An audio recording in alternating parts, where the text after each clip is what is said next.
Introduction possible. Very good morning to one and all, and hearty welcome to the day 3 of the online faculty development program on blockchain and smart contract technology organized by NIT Trichy. Today we would have 5 lectures delivered by Dr. Mahavir Jawahar. Dr. Mahavir Jawahar is a PhD 2011 from Indian Statistical Institute, Kolkata. He was a postdoctoral fellow from June 2000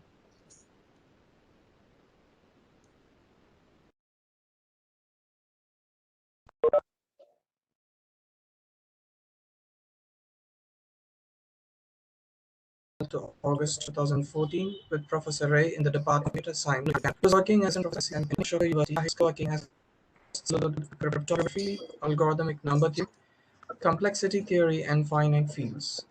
He holds a master's degree in pure mathematics. His current research focuses on results that connects fundamental questions in cryptography and complexity. In this direction, his current works include designing of cryptographic algorithms based on worst-case information theoretic secure secret sharing schemes for access structure defined by NP languages. Over to you, sir. Thank you very much for the nice introduction. Okay, so just want to know that I hope I'm audible clearly. Yeah. Yes. You're audible. Yes. Okay. So good morning to everyone. Thank you, Kumar, for inviting to deliver this talk. So let's get started. As the talk suggests, this is going to be a comprehensive introduction to Bitcoin. It's good that I'm getting 3 lectures today, so I'll go, at a reasonably, not so very fast and not so very slow, good space, and hopefully we'll have a detailed introduction to Bitcoin. Okay, so to save the bandwidth, maybe I'll turn off my video. And feel free to pause and basically ask questions whenever you're there.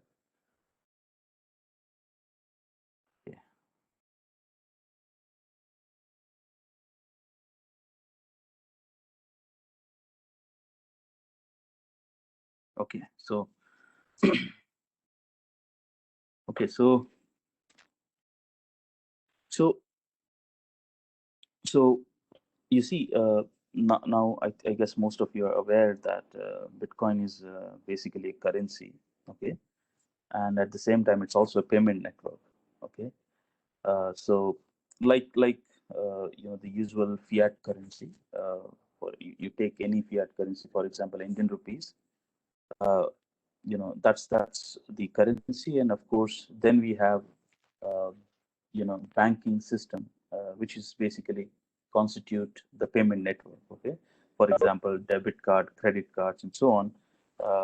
They are tools or a mechanism, okay, as part of the payment network, which we can use to basically trade with the Indian currency, for example.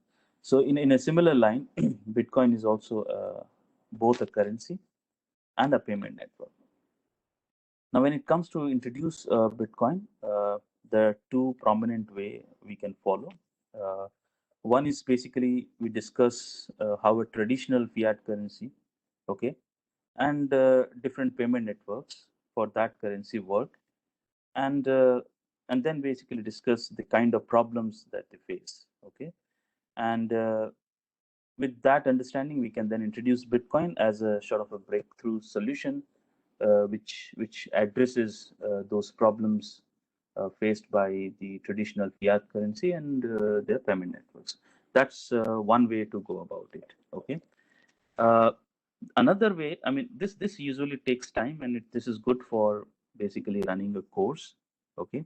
I run a course on Bitcoin, cryptocurrency, and blockchain, and that's the kind of approach I basically take there, okay, because we have enough time. It's a regular course, and so we can definitely start with basically describing some of the existing currency and the network, and the kind of problems they face, and then try to motivate the introduction of Bitcoin, okay.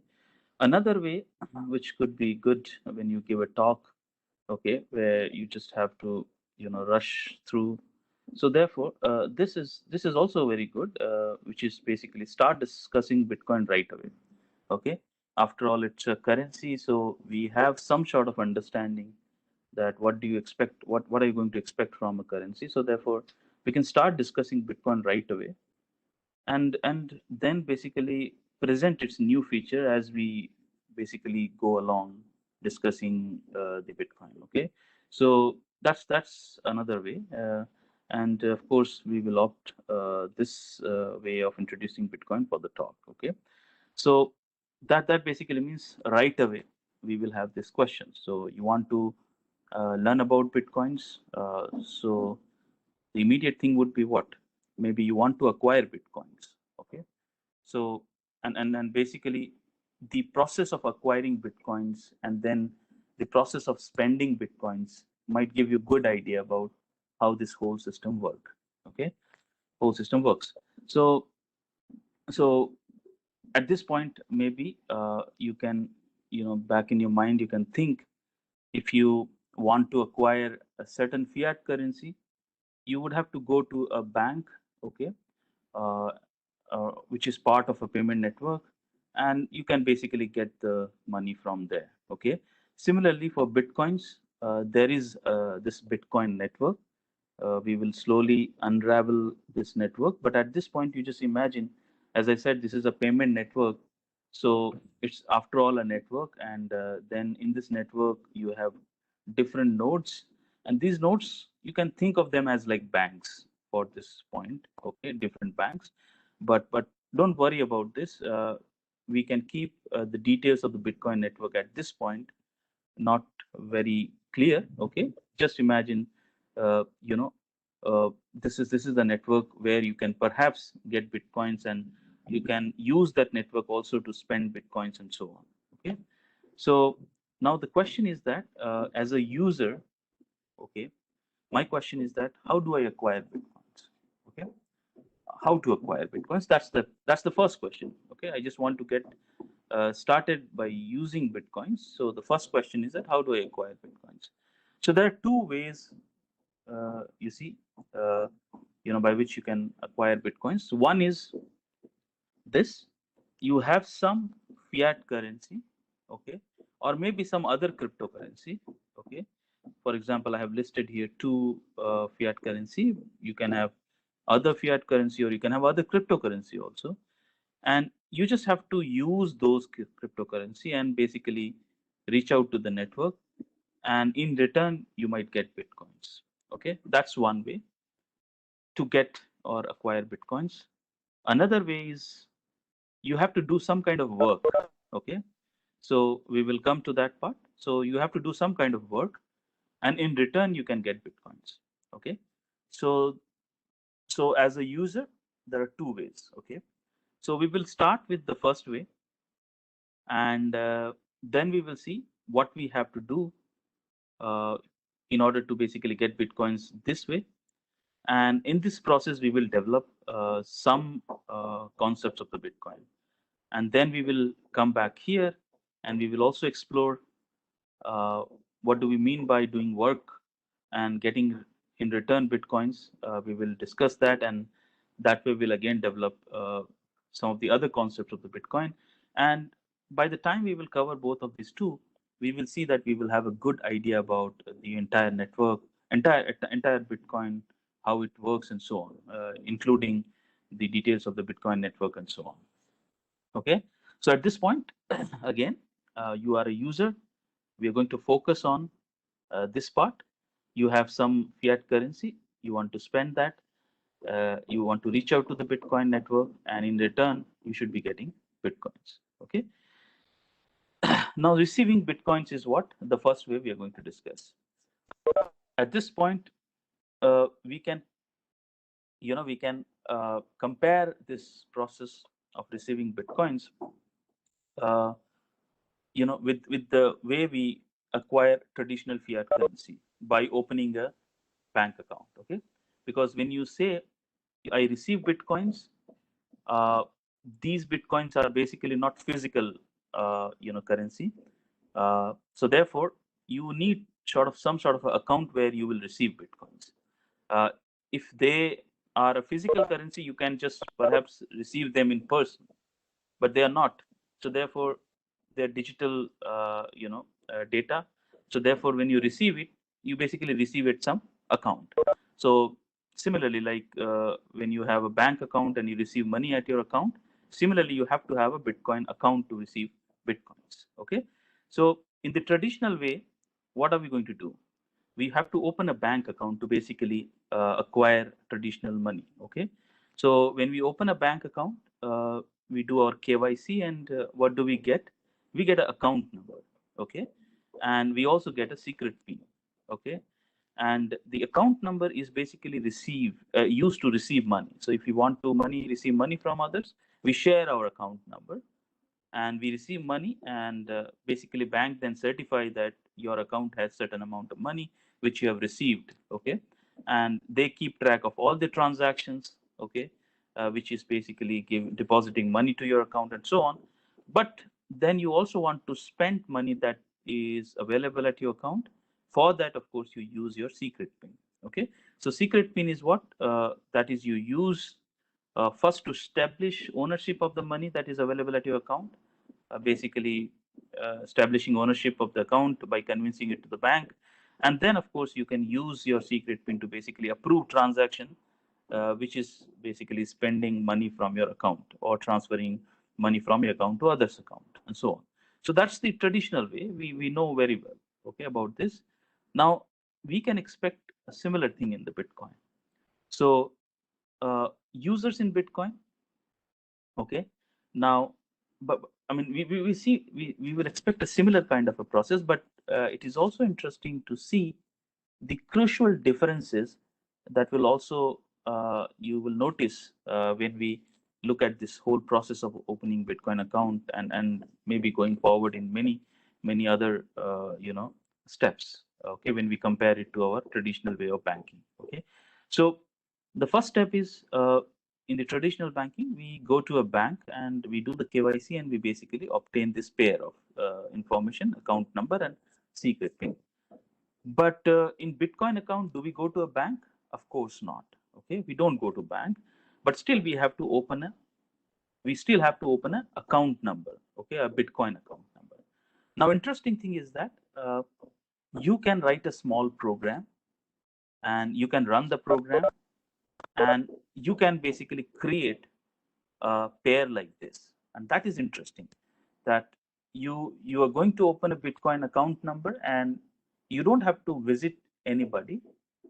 You just simply can run the program, and you basically open a account, Bitcoin account, which is going to be accepted by the Bitcoin network. And that's very interesting. Yeah, right from the beginning, no control by others. It's you who are basically doing this.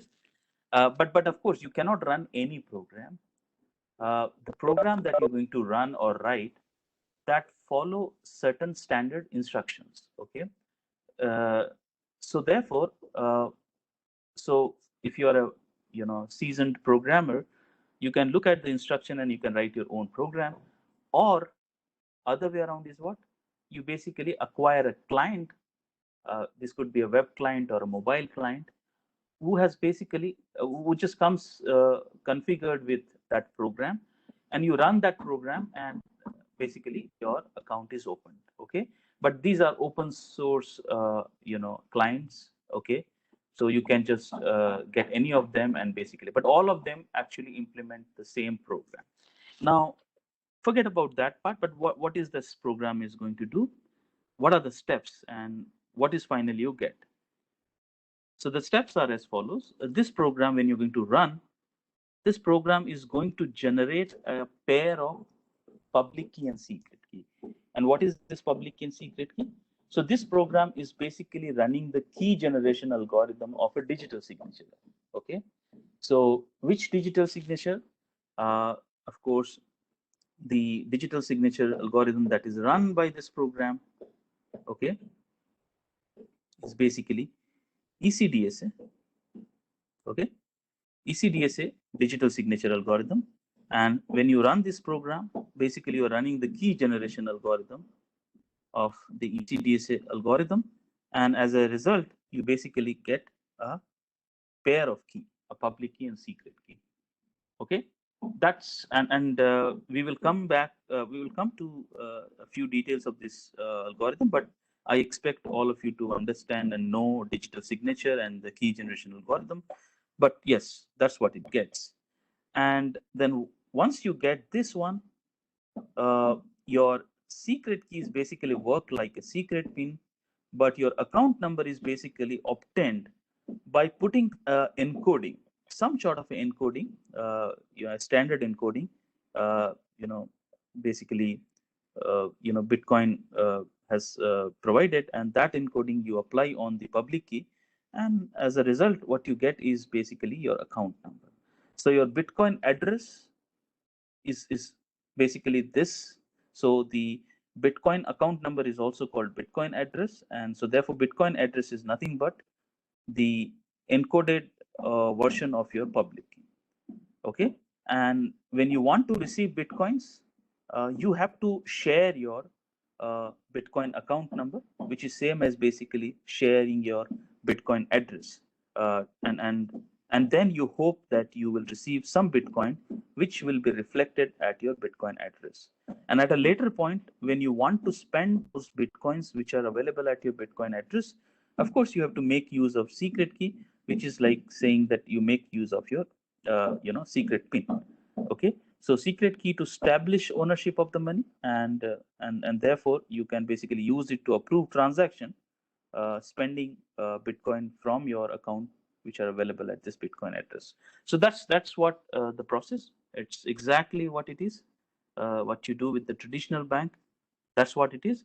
But the important point here is that this whole account opening is, of course, uh, you know, done.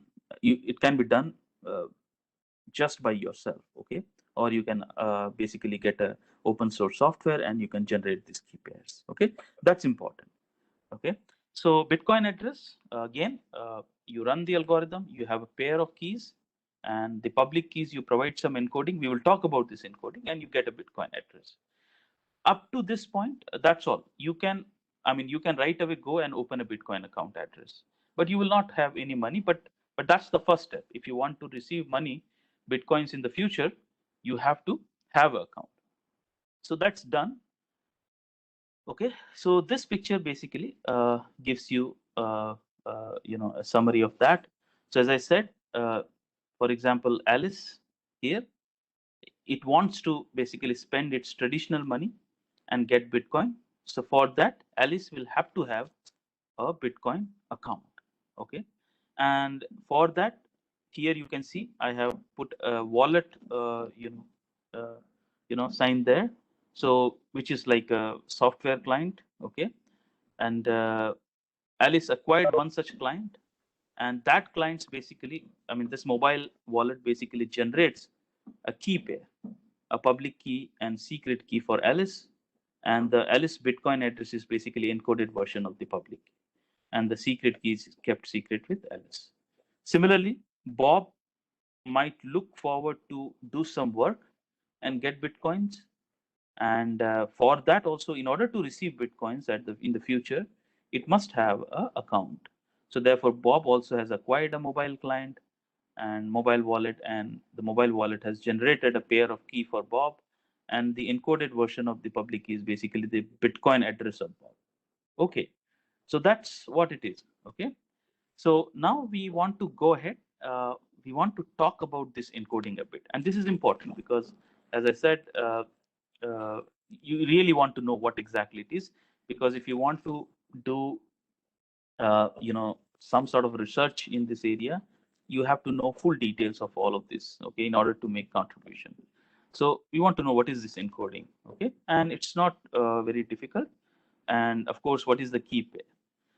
So as I said, the key pair is run by obtained by running the ECDSA signature algorithm.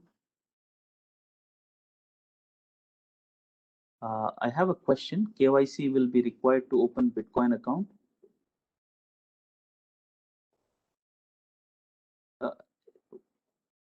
So can you, Shweta Gupta, what was the question? If you can let me know. Sir, like when we are going to spend money to get bitcoins, Yes, so that's when KYC then will that, be required. yeah, then Yeah, we will yeah, require. yeah. Yeah. I will So come to that. I said I okay, only open the account. Yeah. okay, okay, At this point, when I want to receive the Bitcoin, I said that's the first step. Yeah. But okay. when the Bitcoin will come into your, that means you Mm, will have to spend and get Bitcoin. At that point, of course, you have to require KYC. Okay. thank you, sir. Yeah. Yeah. So now ECDSA is, yeah, keep asking questions. I have my chat box open, so I should be able to see as and when they are coming. So ECDSA Bitcoin, I will not get into the details, but still I want to have just a glimpse of the parameters. So we know that ECDSA, this particular curve is used. ACCP 256K1 curve is used by the ECDSA, which is used by the Bitcoin. So we know that uh, basically it is a discrete log based system. So we, for key generation, we are going to basically obtain a key pair where public key is basically a group element and the secret key is basically the discrete log of that element with respect to the group generator. Now, what is the underlying group is what is here given. It's the elliptic curve group, and the elliptic curve is basically this one, y square equal to x cube plus 7 mod p, where p is given to be exactly like this. So it's a 256-bit prime, and so that's the elliptic curve. And in this, on this elliptic curve, we have a particular point, this one. We know that any point in the elliptic curve is a tuple where y square equal to basically x cube plus 7. Okay, that mod p, that relation is satisfied. So this is basically our point on the elliptic curve, and this point is basically of the order q, where q is of this size. Okay, so basically we are now working on in a group which is a subgroup of this elliptic curve group, and the group is generated by this base point G. Okay, so that's what it is. Okay, and so basically we are working in a group which is a subgroup of the elliptic curve group, and the subgroup is generated by this element G. Okay, and we are going to now do the key generation algorithm, which is basically you pick point A, which is randomly chosen from the set ZQ, which is basically 1 to Q minus 1. And then you compute the generator, A times the generator. Okay, that's your H. So your public key is basically then elliptic curve group, okay, and the subgroup, which is generated by G. And in that subgroup, there you have picked up element H. And the secret key is, of course, the discrete log of H to the base G, which is A here. Okay, so that's the typical, uh, you know, key pair that you obtain when you actually instantiate on a discrete log based system. Okay, that's the key pair. And then there is the particular signing and verification algorithm that I am not going into. I assume I think this is already covered by Kumar, so therefore I'll not get into that. Okay, but that's what it is. So for a point, Sir, just can you please remember explain this? which one. Yes, this signing and verification. Okay, signing and verification. Yeah, I can quickly go. It's as you can see, when you sign a message, you of course require the secret key. In the ECDSA Bitcoin, what is happening? What are the process? You first have the message, and you basically compute the hash. Usually, that's the procedure. Whenever you have you have to sign a message, you have to first hash. So that's H, and the steps are very simple. You basically choose a random number R, okay, and then you compute RG, which is basically the point on the elliptic curve. You see, G was your base point, and you compute basically RG. That's the elliptic curve point.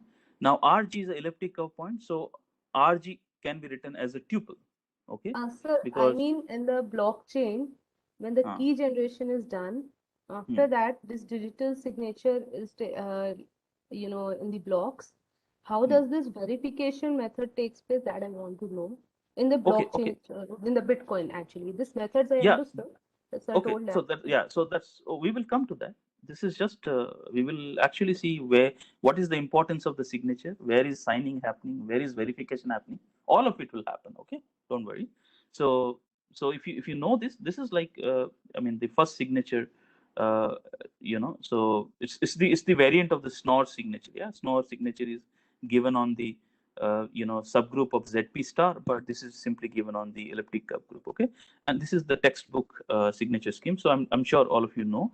But so okay, I'll go ahead. But you will see when we come to a particular point, we will see what is the use of the signature. Okay, where it is happening. But at this point, uh, I'm just only interested in the key generation pair.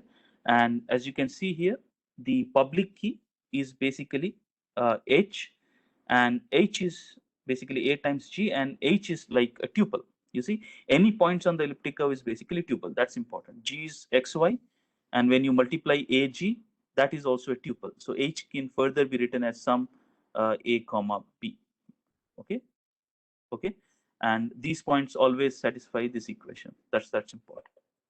Okay, so that's the public key, and again, we are now, so that way, when the mobile client, the first thing they will do, they will run this key generation algorithm on this curve, and as a result, Alice will get a public key and secret key. Okay, so Alice will get something H, and G is fixed. Even G is not secret key. This is like public key is basically base point G is there, and you get actually H, and secret key is basically A, which is basically discrete log of H to the base G. That's all. That basically means H equal to A times G. Okay, so that's what Alice gets. But now we will have to see, there has to be some encoding on the public key that we have to talk about. But before that, even because these public keys, these are going to play an important role in the sense that we will also see that these users, different Bitcoin users, they will of course be exchanging their Bitcoin addresses with each other, but they will also be exchanging their public keys also. Okay, so therefore, how do you represent this public key as a data? Okay, because you can have in one format your public key is presented in your machine, local machine, but when you want to share your public key with others, you might want to share this public key over email, or you might share it using through other channels. So it's important that the other person should know what exactly the encoding that they should be using, basically, to read the public key. Okay, so you might just enforce one kind of encoding, so the other person should also have the same kind of encoding when they actually read the data. Okay, so, and also we also want to compress this public key.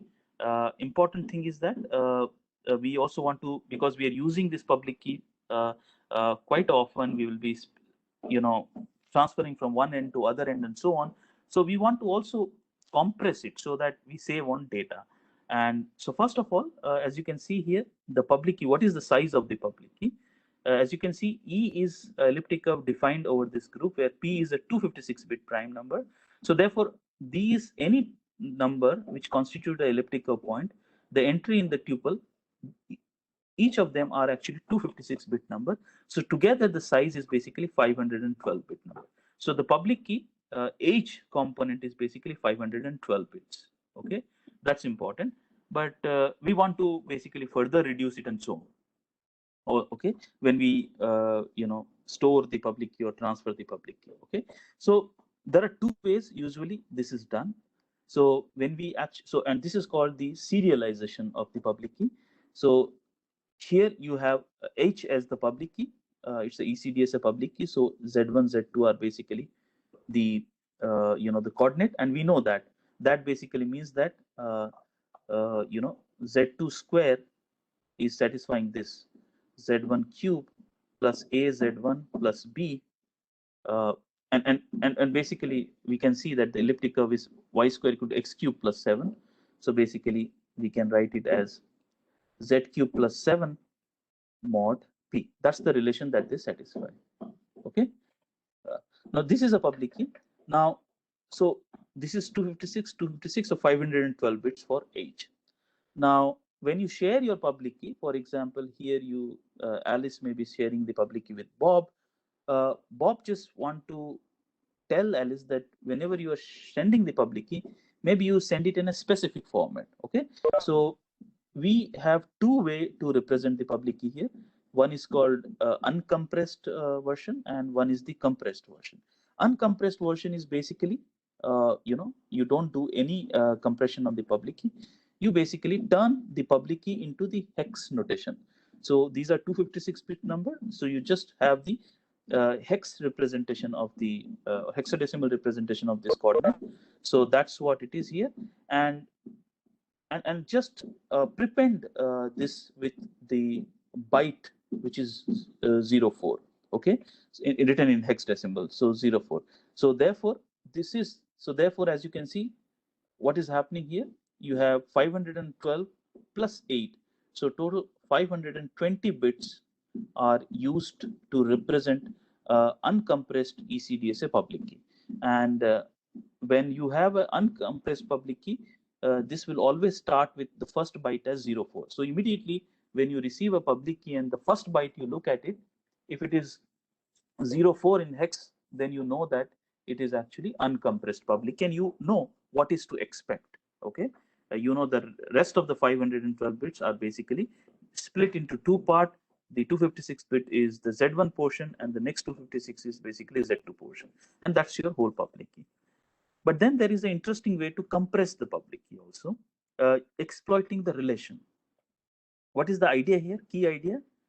You see that we know that Z2 square is equal to, I mean, the public key, Z1, Z2, they have this following relation, that Z1 cube plus 7 is Z2 square mod P. So instead of giving Z1, Z2 whole, you just simply give Z1. Instead of giving your entire public key, you just give the first coordinate. But if you give the first coordinate, you have to obtain the second coordinate.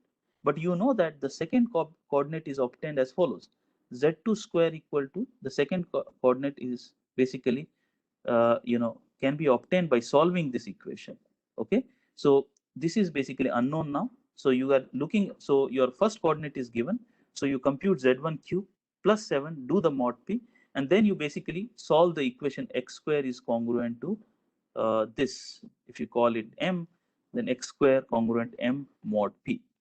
So m is basically Z1 cube plus 7, Z1 is given, and so you're only you're just given 256 bits. Yeah, and once you have that, you basically have m, and then you solve this equation, and you know that one of the root of this equation is Z2. Okay, and that's the way maybe you can get Z2. Now the question is that how easy it is to solve this equation? Well, very, very easy, as long as this is a prime number. Okay, and P is of course given a prime number. So there are nice methods using which you can solve this equation very easily. Okay, but then there is another problem. This is a basically a quadratic equation, and modulo P, and P is a prime. So this equation has exactly two roots, and the roots are basically, as you can see, Z2 is one root and minus Z2 is another root. Okay, so you can solve this problem and you get actually both these roots, but you are still unclear which one you should be picking, whether you should be picking this one or you should be picking this one. It may be a possibility that the original public key used this as the Z2. Okay, and I mean the minus of the Z2, or it could be a possibility that the original public key used this as the coordinate. So you have this just one bit of confusion, that what are you going to choose, Z2 and minus Z2, and that of course the sender will help you with. Sender will give you a hint. Sender will say, you just have to see another property here, that of this equation, it has these two roots, Z2 and minus Z2, and we can know for sure that these two roots are of different parity. If one is even, then other will be odd. Okay, and if and so on, and that is, you can see easily, because minus Z2 is basically P minus Z2. It can be written. Okay, and P is a prime, so therefore if this is even, this is going to be odd, and if it is odd, this is going to be even. So the sender now store the compressed version of the public key as follows. It will put the hexadecimal representation of Z1 and prepend with 1 byte of hint. That 1 byte of hint is the following. So if it is 2, that basically it signals that you obtain this, you get the Z1, and from there you put Z1 cube plus 7, and that's M. Then you solve this equation, you get 2 number, and of these 2 numbers, whichever is even, that is what was actually the original second coordinate of the public key.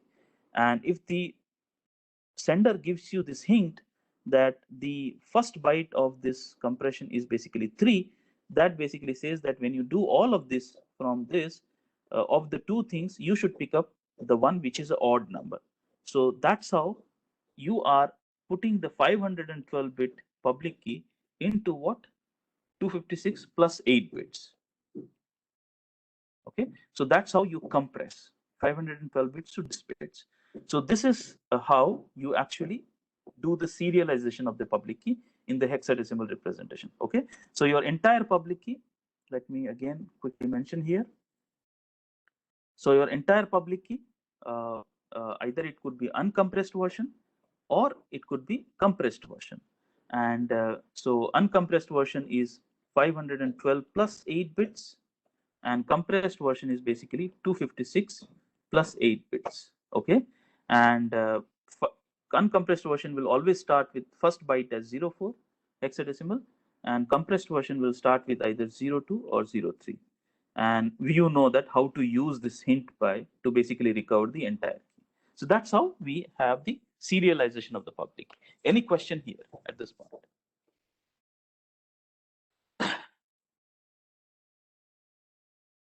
This is okay?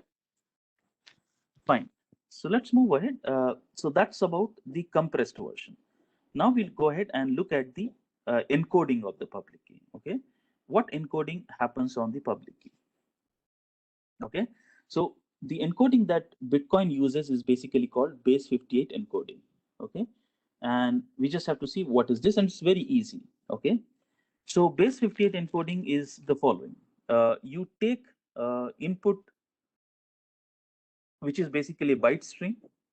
Okay, so the base 58 encoding will take input as a byte string. So basically you have a string, you see string, and where the member of the strings are all 8 bits. Okay, or each of them are bytes. So you have a byte string, and then you basically output base 58 encoding of P. You basically represent it in a different way. Like hexadecimal encoding is like you have a sequence of zeros and ones, and then you turn it into a sequence of 4 bits chunks. Okay, that's how we do hexadecimal encoding. So we look at base 58 encoding. Let's see how it is happening. And so when I look at and finally we will apply this encoding on our public key. So input will be our public key.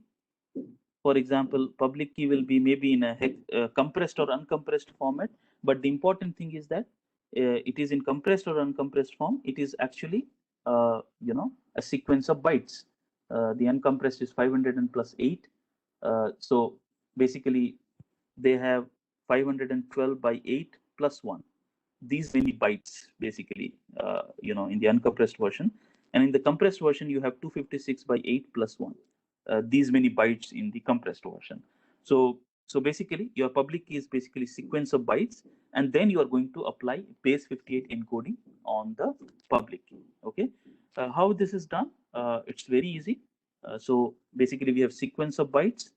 So first of all, you start from left to right, and if the bytes are 0, okay, I mean the most significant bytes are 0. If these bytes are 0, then you basically put 0 into 1. Okay, for example, here as you can see, I have input as 1 byte. This is hexadecimal, yeah. So these two are 1 byte, constitute 1 byte. So you have basically 6 bytes here. So first 3 bytes are all 0. So you basically convert them into I will actually put output in the next slide, but whatever is the process, we'll see that these are converted into 1, just simply 1. But we have to do something about these, how we are going to convert and so on. The idea is the following. So as part of this method, the first few bytes, which are 0 bytes, you are going to put them straight away into 1, and you just go and see what is the first non-zero byte. So suppose BK bar is the first byte such that it is non-zero. For example, here what? It is non-zero. The rest of them before this are all 0. Okay, but this is what the first non-zero byte. Now you look at the number from BK bar to B0 bar, that portion of the input, and basically convert that into a decimal number. Okay, and as you can see, we are looking them as a bytes sequence.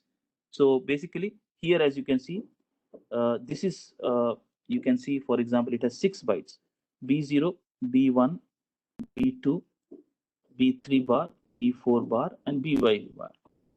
So these are all 0 bars. Okay, 0, and the B2 bar is the first non-zero byte. So you look at only this portion. Now this portion, B2 bar to B0 bar, this portion you are going to basically convert it into a decimal number. How is that this is going to happen? Well, it's simple. Yeah, each of them are bytes, and the byte, if you look at the decimal value, it's between 0 to 255. Yeah, so so basically we know that in that case we use the base 256. Yeah, so you use that to basically convert into a decimal format. So that's what we do. And now once we have that number S, we again convert into base 58 representation. So here, as you can see, we had this number, and this number we turn it into a decimal, and this is the decimal number that we get. Okay, and this is very easy to do. This is basically 19 into 256 power 0 plus 25 into 256 power 1 plus 38 into 256 square. If you do that, that's where you get the decimal number. Sorry, I am going to do this here. This was my number. So this is we are going to do as follows. So 26 into 256 square plus 19 into 256 power 1 plus 13 into 256 power 0. If you convert this, you basically get this number. This is the decimal. Now turn this decimal number into base 58 representation. That means you divide by 58 and take the remainder, the way we convert from one base to other. And that's what the base, you get basically the number, and you basically convert this into base 58 representation, and that's what you get it here. Okay, so therefore these are basically the coefficient in base 58 representation, and that basically means we know that the original decimal number is it can be written as 3 times 58 power 0 plus 12 times 58 power 1 and so on, and each of these coefficients will be again from 0 to 57. That's easy. Yeah, so that's the procedure, and now we are just going to put encode each of this number using a table, and the table is as follows. It's very easy. As you can see here, that's the table which is given by the base 58 encoding. So as you can see here, 0 up to 8, 9 to 17, up to 57. So we have a way to basically encode each of these numbers from 0 to 57 into alphanumeric patterns. So 0 should go to 1, 1 should go to 2, 2 should go to 3, and so on, as you can see. And 15 should go to capital G, 16 should go to capital H, but 17 is the number I is avoided. Okay, the capital I is avoided, and that is avoided for a certain reason. Okay, so we will see that.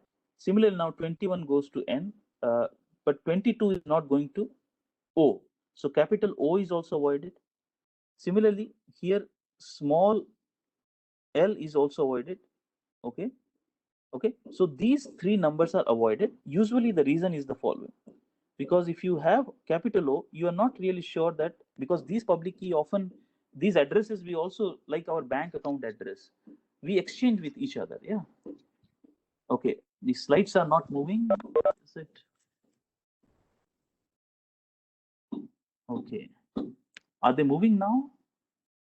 Are they? Yeah, it's moving. Yeah, move. Yeah. Okay. Yeah, let me know sometime because of the internet connectivity. It just happens. Yeah. Okay. So you see the idea. Yeah. So what is happening as you can. So let's look at one thing.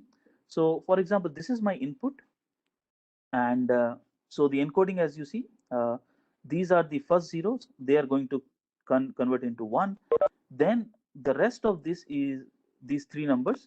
Okay, so this is my base 256 representation of these numbers, and then I'm converting to the decimal, which is this one, and then I again convert the decimal into base 58 representation, and that's what I got my coefficient.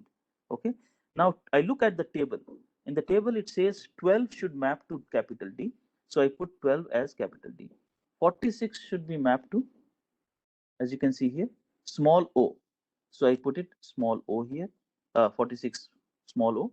12 is again capital D, and 3 is basically put to 4, so I put it 4. So you see, base 58 representation is simply this. You had this number, now this is what it is encoded here, and you can go to the reverse very easily, isn't it? How to go? When you look at this, every one leading ones are basically converted back to 0 very easily, and then you have DOD4. You again use this table to basically arrive at this number, isn't it? Just do the reverse mapping, and from this again you go to the decimal number and again do the conversion to 256, and you get this, and that's what your original number. So this is one other way to represent this. Okay, base 58 representation is nothing but converting one number to another form. Why do we do that? Well, as I said, we are going to apply our base 58 representation on public keys. Okay, and the public keys are basically, 513 bits, 512 plus 1 byte, and so on, if in uncompressed format, and so on. So they are basically written in hex format, and these are public key, and I'm going to basically exchange my public keys from one point to other, and in doing so we might make mistakes. Like in our banking system, we have our account number, and we all the time share our account number. So if you want to share our Bitcoin account number, and if it has happened to be a public key, this is a long public key. Even after the compressed format, we have still 256 plus 1 by 8 bits. Okay, that long, and and these are all numbers, and if you write them in hexadecimal, this is a very kind of a not very friendly way of reading and writing the number, and when you actually transfer from one into another, you might just make mistakes. So you want to basically convert this into a human friendly way of writing, and that's why this encoding. And when we write, sometimes we confuse, you see, this 0 can be confused with big O. The capital I can be confused with L. You see, both of them are same if you type basically. So therefore, to avoid this confusion in this encoding, these numbers are avoided. Okay, and so that's how this encoding. So let's see. So now you see what is exactly the total encoding. Okay, and after we apply the encoding, we obtain a address, and that address is, we are going to call it P2PKH address. Okay, so as I said, remember here, as part of opening the Bitcoin address, we generate our public key and secret key, and we apply a encoding, and after that basically we get a Bitcoin address, and this address is often called P2PKH address. Basically, it stands for pay to public key hash. That's what it is called. Okay, and as you can see, it's immediate. Yeah, the name is immediate. The nomenclature is immediate because we have public key, and we will apply encoding, and we see that the total encoding, which of course include the base 58 and also some hash, and that way we basically obtain hash of hash plus some encoding of the public key, and that's my account basically address, and it's also called pay to this. Okay, so P2PKH address, that's what it's called. So let's look at the final touches of this total procedure. So you see our input is the public key here, and output is going to be, when we apply this encoding, we are going to obtain a Bitcoin address. So what's the procedure? Simply this. The first step is you have the public key, you apply SHA-256 on it. So that way you get 256-bit number, which we call H1. And on H1, you again apply a RIPE MD160 hash function. These are standard hash function, SHA-256 and RIPE MD160. So first you apply SHA-256 on public key, you get H1. On H1, then you apply RIPE MD160, that you get H2. So H2 is clearly 160-bit number. Now you put H3 as 00. You put a byte before H2. Okay, you put a byte before H2. Okay, and that's then becomes 161. 168 bits, basically 1 byte, and followed by 160 bits, which are H2. That's H3. Now on H3, you apply again SHA-256 2 times, and that's when you get H4. Okay, but H4 is 256-bit number, and now of this 256-bit number, you simply take the first 4 bytes, which is like 32 bits. Okay, so which we denote like this: H4 1 2 4. So basically, you take the first 4 bytes of H4, and finally, what is happening? You construct this number H5, and what is H5?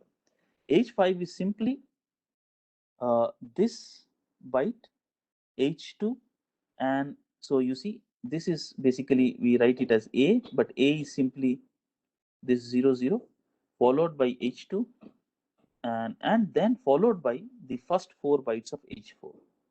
Okay, that's your H5. And if you look at how many bits or bytes are there, well, you can see that A is 1 byte. A is 1 byte here. H2 is basically this one, 160 bits, which is like 20 bytes. And then you have, these are 4 bytes. So total 25 bytes.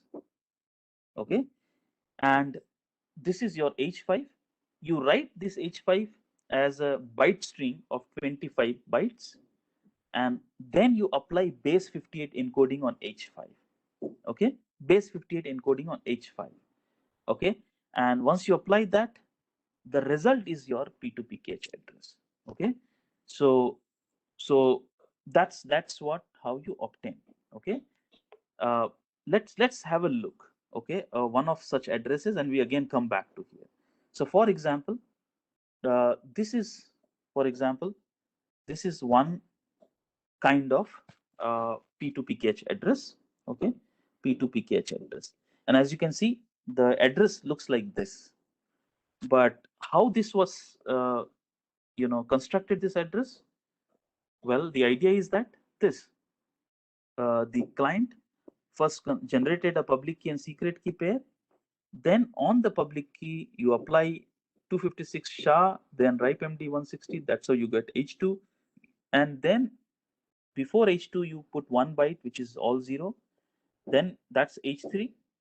And then you apply double SHA on H3, you get H4, and you take the first 4 bytes of H4, and that's how you get basically the 4 bytes, and then you put basically H3 and append it with H3 these 4 bytes. So basically this put together, you have basically these 25 bytes, and then you apply base 58 encoding on H5, basically converting those hexadecimals into base 58 characters as per that table, and that's your public key. Okay, now interesting thing is that when you do this, you will see that the way this is done, you will see that the base 58 encoding will always start with 1. It will always start with 1. When you look at this result, it's always started with 1. Anybody tell me why this is so? So for example, if you look at this Bitcoin address, this is always starting with 1. This one. So therefore, if somebody gives you another Bitcoin address, and if it doesn't start with 1, you know for sure that this is not a valid Bitcoin address. I have a question. Yes, go ahead. Actually, sir, this encoding we are going to do before this. See, first of all, PK and SK, the public that will be generated. The encoding Hmm. will be taking place in the either in the compressed or the uncompressed format of the PK. Yes. That is the public Yes. key. Then Yes. after the encoding, the Hmm. the value that is going to get generated is the Bitcoin address.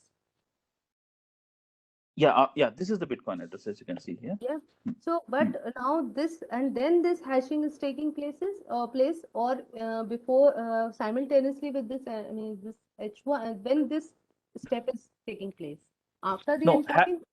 No. Hash is done before the encoding. As I see, Okay. see, Mhm. you see H3 is clear, yeah. Yeah. See, H3 is 00. Mhm. I mean hex this one, Mhm. and H2, yeah. And now on H3 you apply hash. You see, I apply hash on H3 and I get H4, but I take only the first 4 bytes of H4.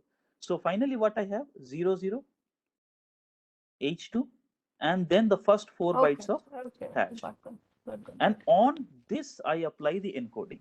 Yeah. See, I apply encoding on here. Okay. So now, so this is how one has to do it. Even if Yeah. you write a program, this is how exactly you have to do it to actually get a valid Bitcoin address. So now tell me why. So therefore, if you do this, why is that always? This will always give you a basically a string of base 58 characters, such that the first one will always be 1. Why is that?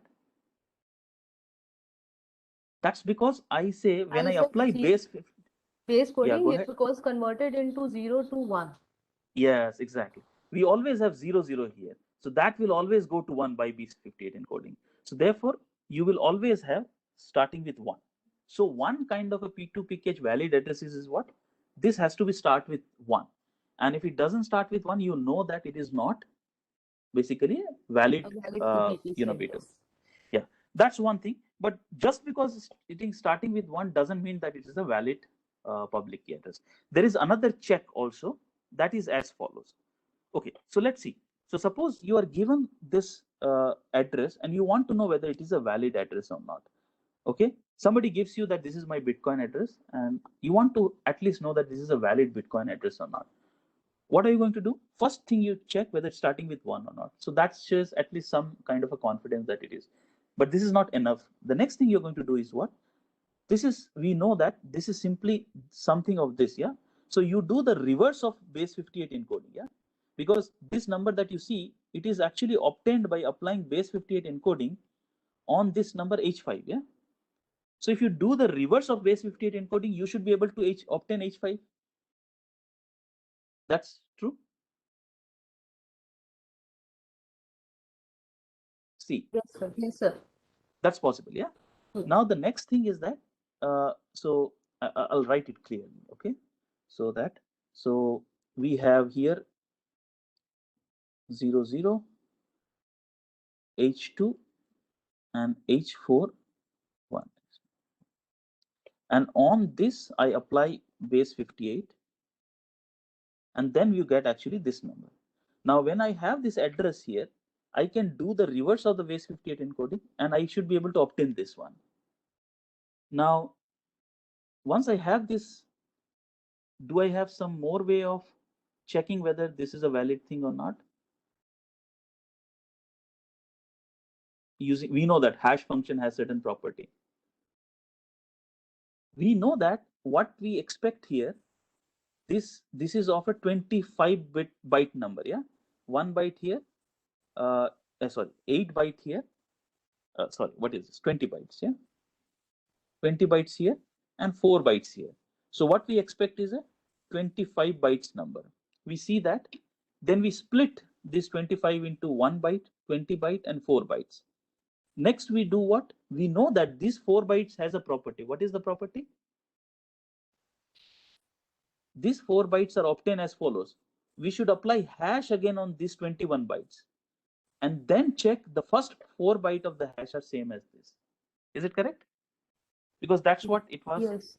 done, yeah. So that also gives me another checking.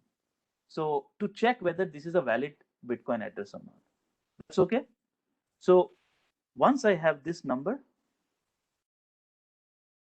I do the reverse of the base 58 encoding, and I will obtain 0x00 some 20 byte number and then some 4 byte number. So then I apply hash on these and check that hash, the first 4 bytes of it. I mean, I should have a double hash, SHA-256 double times, and then I take the first 4 bytes matching here. If it is, then I know that it is a valid, and if it is not, then it is not valid. Yeah, that's so. This is for checking. Okay. Okay. So one important thing, that's about checking address to be valid or not. That's one thing. Now the second thing is the following. You see, from the base 58, I mean from the address, we do the inverse and we arrive here. And this part is only for checking. So we remove it. This part we know that it's just a prepend, we remove it. What left with H2? And H2 is what? It is ripe MD of H1, and H1 is SHA-256 of the public key. So my question is that from base 58 encoding, can we compute the public key? If I'm given the Bitcoin Yes. address, no. How do you compute? If the hashing is giving them, like, we can check, but definitely hashing cannot be reversed, like. Yes, But hashing cannot be again, reversed. but I think if somebody knows what algo is used, No, probably he can they can even try. if you know, I mean, we are using SHA-256. You know the algorithm, yeah. So hash is not reversible, yeah. So Hash what is not you, reversible. yeah. So therefore, from this Bitcoin address, you only can get back up to what? Hash of the public key. Public key, So yes. from the P2PKH address, you only get ripe MD of 160 of SHA-256 of the public key. And we put these two operation as like hash 160. So hash 160 is like first apply SHA-256 and then apply ripe MD 160. Okay. So we only can, from Bitcoin address, we can only get hash 160 of the public key. That's all. We don't get public key. That's one observation. Please keep in mind. Yeah. Okay. So that's about the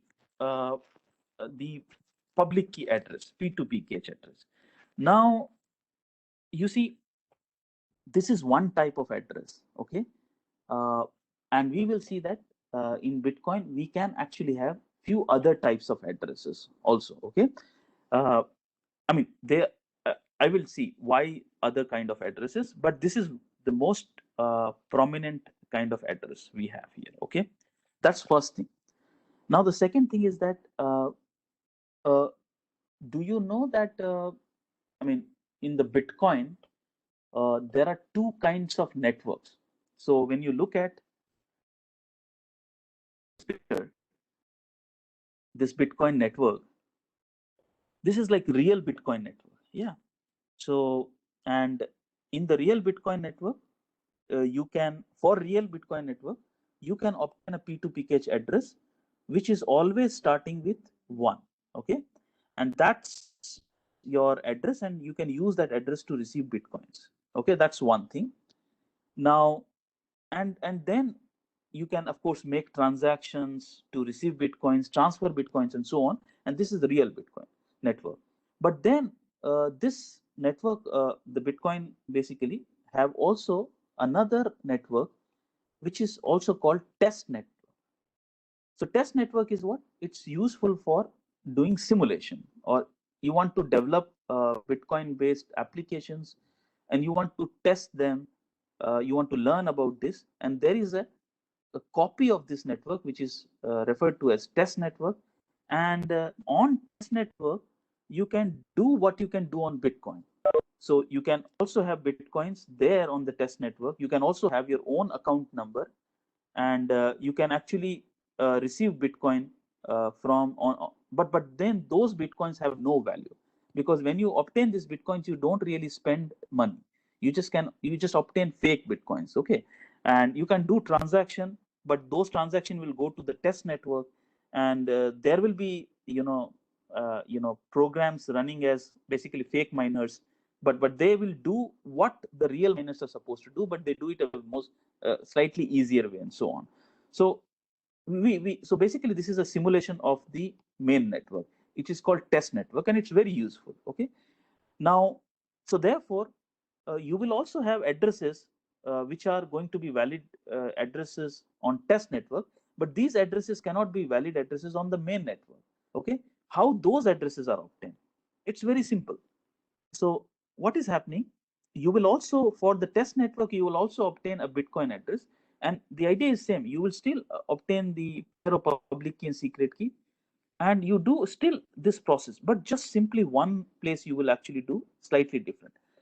This, you know, the byte that you prepend, before H2, in the mainnet it's always 0, but in the testnet it is 6F. Okay, this byte is I remember 6F. Okay, and if you put 6F, then you will always get a Bitcoin address which is starting with either M or N. Okay, so therefore when you do this encoding on public key by putting this prefix as 6F, then, and you do this process as it is, you will see that you will always obtain an address which is always starting with M or N.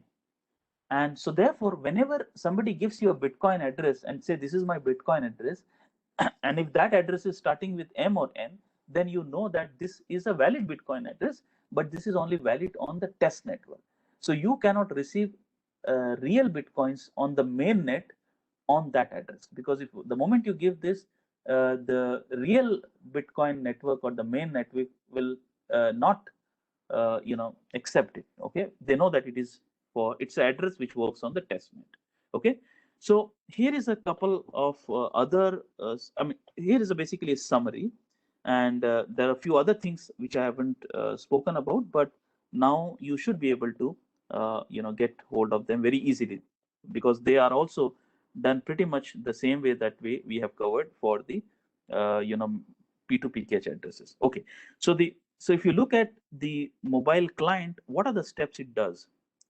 It first thing, of course, it run the key generation pair, and therefore you have a public key and secret key. So the secret key also have a different format. You see, because secret key is like, for example, you are right now using one Bitcoin wallet, and then in the market you see there is another Bitcoin wallet, okay, which is very popular. What are you going to do? Because your wallet basically has your secret key, which is basically help you basically establish ownership of your Bitcoins. Now you want to import this secret key to the other wallet. Okay, so and therefore you know that the secret representation that is supported by one wallet may be different there. So usually there are various formats for secret key also, which are called secret key serialization, and some wallet will support secret key written in hex. Some will say that they support wallet import format. Okay, some would say wallet import format compressed. So these are different formats of the secret key, and you can read the short of the Bitcoin RFCs, and you can easily find out what they are. Pretty much what we have discussed. And one way to and one should notice that hex is of course written in hex, no problem. But if it is in wallet import format, you will see that the secret key should always have a prefix which is 5. Or if it is wallet import format compressed, then the secret key should always have a prefix which is K or L. So that's the way to immediately know that these are in different formats. Now, from the secret key, of course, we have the public key, and public key we have already discussed two serialization: uncompressed format, compressed format. So uncompressed formats always have prefixes 04. Compressed format will have 02 or 03. We have discussed. Now, from public key, we obtain Bitcoin addresses. Now, Bitcoin addresses, there are several types of Bitcoin addresses depending on what kind of encoding you use. So, for example, you can have simply no encoding and which was the case earlier. Okay, when Bitcoin was first introduced, that time there was no encoding was applied, and your public key is basically used at your Bitcoin address. So in that case, it's a P2PK format. P2PK address is basically the public key, And if the public key is in the uncompressed format, then the prefix is basically 04. And if it is compressed format, then it is 02 or 03. So basically, these are the possible. What we have looked at is the P2PKH address by using base 58 encoding.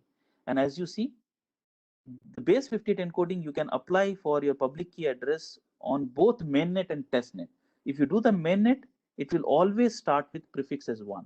On the testnet, it will always start with M or N. That's important thing to note.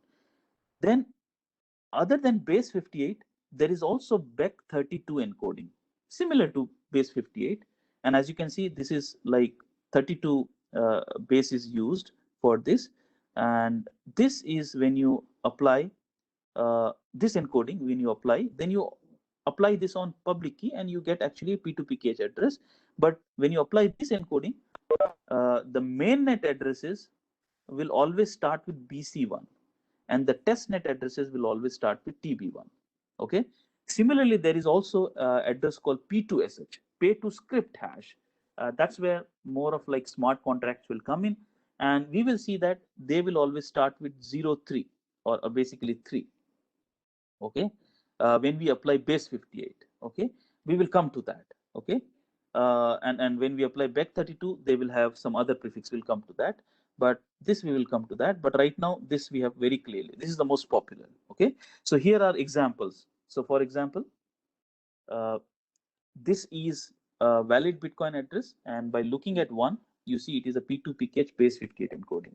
You will also see addresses like this, which is starting with BC1. These are real addresses. You can actually take these addresses and go to the Bitcoin Explorer, and you can see the balancer at these addresses and so on. And this basically means it is a valid address. It is on mainnet, and the address was obtained by applying BEC32 encoding on the public key. Similarly, this is starting with 3. So we know that this address is now actually a pay to script hash address and so on. Usually the length of Bitcoin addresses are less than or equal to 34 bytes. We can see the way that's okay, no problem. Okay, so that gives you a summary of our Bitcoin addresses. Okay, so as you can see right now, we again get back to the question of who gives you Bitcoin.